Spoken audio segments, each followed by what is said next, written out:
অভিশপ্ত রাজকুমারীর গল্প পর্ব ৬।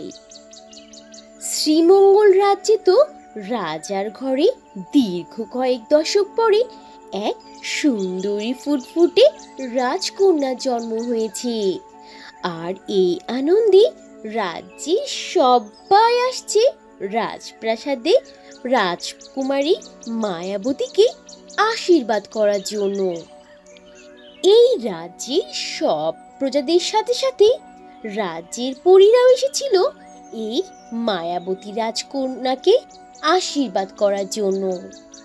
কিন্তু সমস্যাটা বাধে যখন শুধুমাত্র সুন্দরী আর রূপবতী পরীরাই আসে, কুৎসিত আর কালো পরীকে না নিয়ে। আর তাছাড়া তারা তো কুৎসিত কালো পরীকে রাজা রানীর দাওয়াতের কথাও পৌঁছে দেয়নি, রাজকন্যা হওয়ার কথা বলা তো দূরে থাকে।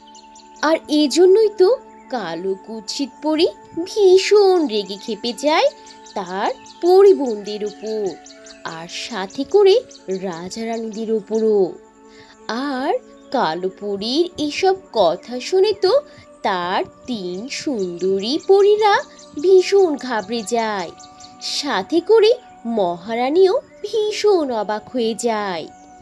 এরপর কালো পরী আরো বলে, সবাই কান খুলে শোনো, তোমরা যেহেতু এই খুশির দিনে আমাকে আমন্ত্রণই করনি, আমাকে একেবারে বাদ দিয়ে দিয়েছিলে, এই কারণে আমি এই মহারাজ ও মহারানীর কন্যাকে অভিশাপ দিচ্ছি।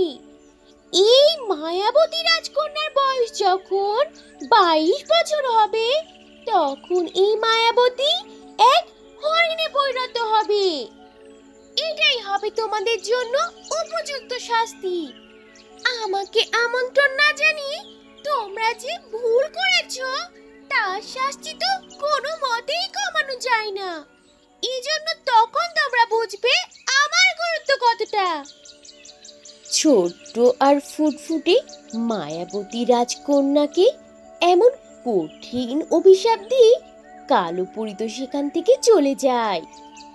আর কালো পরীর এমন অভিশাপের কথা শুনে তো মহারানী ও ৩ পরী ভীষণ হতাশ হয়ে যায়। তখন মহারানী হাও মাও করে কাঁদতে থাকে। এত কষ্ট করে যখন সে সন্তানের মুখ দেখল, তখন তার সেই নিষ্পাপ সন্তানও পড়ে গেল এক কঠিন অভিশাপে। এই কষ্ট মহারানী কিভাবে ধরে রাখে? এরপর এই ছোট্ট নিষ্পাপ রাজকুমারীর জন্য আর কি কি অপেক্ষা করছে, সেই সবটা থাকছে পরের পর্বে।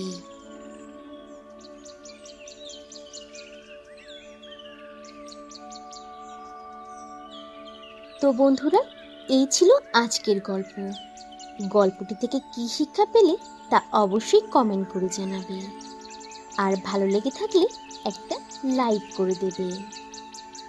আর এখনো যদি চ্যানেলটি সাবস্ক্রাইব না করে থাকো, তাহলে এখনই লাল রঙের বাটনটি চেপে চ্যানেলটিকে সাবস্ক্রাইব করে দাও। আর অল দি নোটিফিকেশন প্রেস করে রাখো। তাহলে বন্ধুরা, আজ এখানেই শেষ করছি। আবার দেখা হবে নতুন কোনো ভিডিওতে, নতুন কোনো গল্প নিয়ে। সে পর্যন্ত তোমরা সবাই ভালো থাকবে আর নিজেদের প্রতি খেয়াল রাখবে।